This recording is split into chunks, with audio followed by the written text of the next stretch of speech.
السلام عليكم ورحمة الله تعالى وبركاته. متابعي قناة بيكو رحيم، أحييكم. أنا أبو بكر عبد الرحيم، واليوم الفيديو الثاني لنا في القناة. شكرا والله من القلب على الدعم اللي وصلني في الفيديو السابق.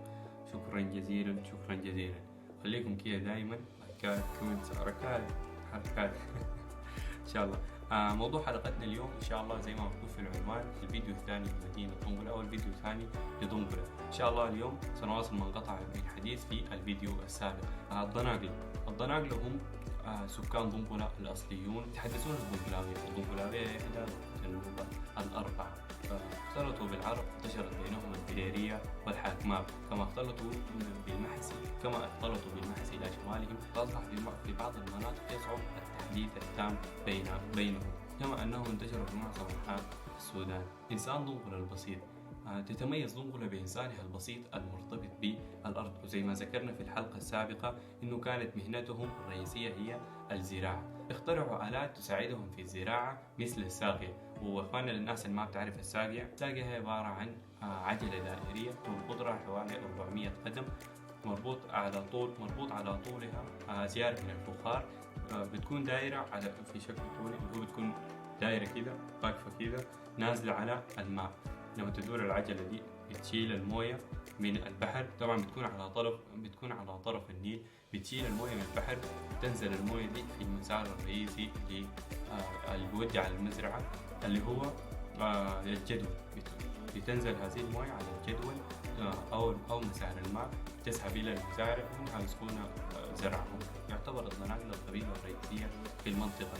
كذلك توجد قبائل أخرى مثل العرب والشاهية والمحس وغيرها، وتوجد فيها الكثير من العائلات من أصول مصرية، وهم من تجار المدينة المعروفون.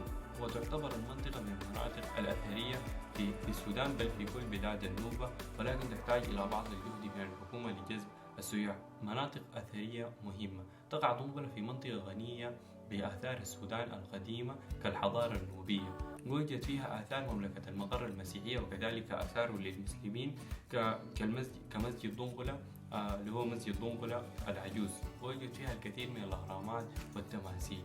تقاليد راسخة في مدينة طنبلة. من التقاليد الراسخة عند إنسان طنبلة كانت المرأة لا تذهب إلى السوق أبدا، ويروى أن هناك نساء لم يرون السوق قط.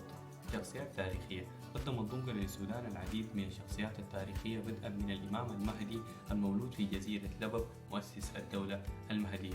إخواننا جاتنا مشاركة جميلة من محمد الكاري، فيديو مصور في شوارع طنبلة، نمشي نشوف ونجي راجعين.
ما أطول عليكم، إذا عجبك الفيديو لا تنسى تعمل لايك وتشترك في القناة إذا لسه مشترك وتفعل الجرس عشان يصلك كل جديد.